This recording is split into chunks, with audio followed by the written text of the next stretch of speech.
Forget the merry men of Sherwood Forest and the green tights. The real story of a noble outlaw who fought the king is far more brutal, dramatic, and personal. This is the story of Fulk FitzWarin, a knight and baron whose entire life was shattered by a single, powerful act of betrayal.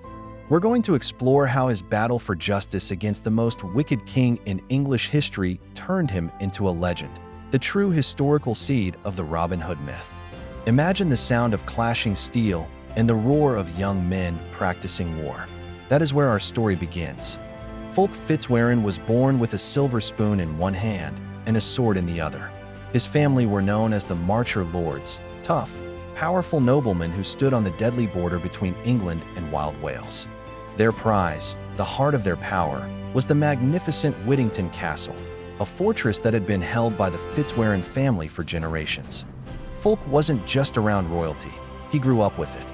As a boy, his closest companion and rival was a moody, unpredictable prince named John, the youngest son of the great King Henry II. In the courtyard, they learned to fight together. In the Great Hall, they learned to think together. They were friends, yes, but their relationship was sharp, constantly testing the boundaries of power. The legends tell of one day when they were sitting at a chess table, not fighting with swords, but with their minds. The young John, already known for his explosive temper, made a blunder. Fulk, quick-witted and confident, mocked him. In a flash of pure, childish rage, John snatched the heavy wooden chessboard and smashed it right over Fulk's head. It was a small moment, but it taught Fulk a massive lesson. John never forgot a grudge, and his temper could turn on his closest friend without warning. Years passed. The volatile companion of Fulk's youth finally climbed to the highest seat of power, becoming King John of England in 1199. Now, it was time for Fulk to collect his due. He went before the new king, not to ask for a favor, but to ask the king to simply sign a paper, the paper that confirmed the FitzWarin family's ancient rightful ownership of Whittington Castle. Fulk stood before the throne, confident in his friendship and his ancient right.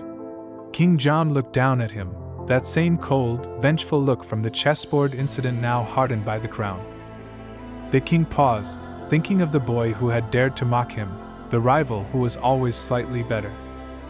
Then, King John delivered a shocking, cutting blow. He flatly refused Fulk's claim. The king didn't just refuse it, he committed the ultimate act of theft. He ripped the castle out of Fulk's hands and gave it to a despised political enemy, a Welsh rival named Maurice. This wasn't about a boundary dispute. This was the direct, personal destruction of the FitzWarin family legacy by the king himself. Fulk was left standing in the Great Hall, a loyal nobleman who had just been robbed by the one man who was supposed to protect him. His entire world crumbled in that moment, and the path of the outlaw suddenly became the only road left. Fulk FitzWarin was a man of immense pride. He was a powerful baron, and the king had just treated him like a dog. Fulk could not accept this. He burst back into the king's court, but this time, he didn't beg, he raged. He challenged King John's decision, demanding his birthright be returned. The king, lounging on his throne, merely laughed at the audacity of the dispossessed noble. Fulk knew then that diplomacy was dead. In a moment that would seal his destiny forever, Fulk FitzWarin stood before the mightiest man in England and publicly renounced his loyalty. He declared, for all the court to hear, that King John was no longer his lord and that he would take back Whittington Castle by force of arms. The rage in the hall was deafening. The king, livid at this treasonous defiance, issued the most brutal decree in all of English law. He stripped Fulk of every single remaining piece of land, every coin, and every scrap of honor. Then, he declared Fulk FitzWarin a wolf's head. What does that mean? It means Fulk was literally no better than a wolf. He was outside the protection of the law. Anyone, a common peasant, a drunken soldier, or a rival knight, could kill him on sight, drag his body through the street, and face no penalty. Fulk was a dead man walking, hunted by the entire kingdom. But Fulk was not alone. When his honor was challenged, his family members, his oldest friends, and the fierce, loyal soldiers who served him did not abandon him. They refused to believe their noble leader was a criminal. This was his original band of merry men, a highly skilled, disciplined company of fighting men, not random outlaws. They rode away from the castles and roads, vanishing into the deep, dark tangle of the forests that lined the border of England and Wales. From the shadows of the woods, Fulk FitzWarin, the dispossessed nobleman, declared war. His enemy was not a local sheriff. His enemy was the crown itself. Every time Fulk's band rode out, they were targeting King John's agents, the corrupt royal tax collectors, the king's brutal sheriffs, and the wealthy knights who carried out the king's unjust commands. This was not random robbery. This was political warfare, a nobleman striking back at the corrupt tyrant who stole his life. The war for Whittington Castle had just begun.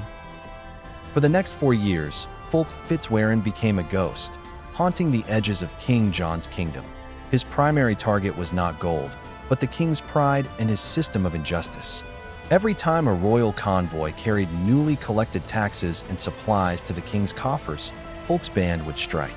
The outlaws knew the roads, the forests, and the secret passes better than the king's own guards. They were highly trained knights, not bumbling highwaymen. They didn't just steal, they humiliated the crown. King John would send soldiers to hunt them, but Fulk was always one step ahead. Legend claims that Fulk and his men became masters of deception. There was a time a grand tournament is held at a castle, packed with noblemen and knights. The king's spies are everywhere, looking for the famed outlaw. But the outlaws are already there, dressed as simple merchants, or perhaps even as rival knights, gathering information and laughing at the clumsy efforts of the royal guard. The most famous story of Fulk's defiance is the stuff of true legend. One day, Fulk learned of a massive shipment of the king's money, taxes collected from the suffering common people, being moved through the forest. Fulk knew he had to strike. He disguised himself completely, dressing in the rough, soot-stained clothes of a common charcoal burner, a worker who cut and burned wood in the deep forest. He waited until he came across the king's men, who were guarding the heavy carts of treasure. The royal guards, seeing only a dirty laborer, mocked him and ordered him out of the way.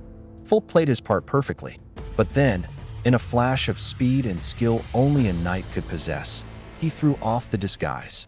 He fought the guards with a ferocity that stunned them, defeating them all. He opened the carts, took the king's ill-gotten treasure, and vanished back into the trees.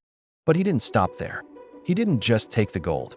He sent a message back to the humiliated King John, mocking his incompetence and reminding him that his every move was being watched by the man he had wronged.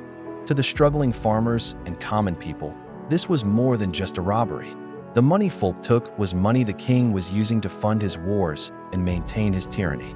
By striking back, Fulk was delivering a powerful message. Somebody was finally fighting for justice. The common people didn't need Fulk to shower them with gold. They only needed him to take the power and the taxes away from the greedy, tyrannical king. In their eyes, Fulk FitzWarin, the noble who defied the king, instantly became their champion. He was more than a man. He was a true legend of resistance. For 4 long years, the war between one man and the King of England raged. King John, the most powerful man in the country, was being mocked, robbed, and publicly humiliated by his former chess rival. The constant stream of ambushes drained the royal treasury and, worse, made the king look like a weak fool to his own people. Finally, in the year 1203, King John reached his breaking point.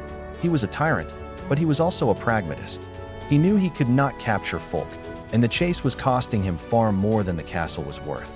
The king, in a shocking move, agreed to a truce. Fulk FitzWarin, the man declared a wolf's head, the man anyone could legally murder, rode right into the royal court to negotiate his peace. Imagine the tension in that room. Fulk, standing tall, face to face with the man who had stolen his life. He was not begging for mercy. He was dictating terms. In a stunning reversal, King John agreed to a deal. In exchange for a substantial payment, a massive fine that proved the king was willing to pay any price to end the nightmare. King John restored every single thing he had taken. Fulk was given back all his family lands, his criminal status was officially cleared, and, most importantly, The king confirmed Fulk FitzWarin's eternal right to Whittington Castle. The outlaw had won. Fulk FitzWarin walked out of that court a hero and a restored nobleman. He didn't disappear into the sunset. He became a respected and feared figure.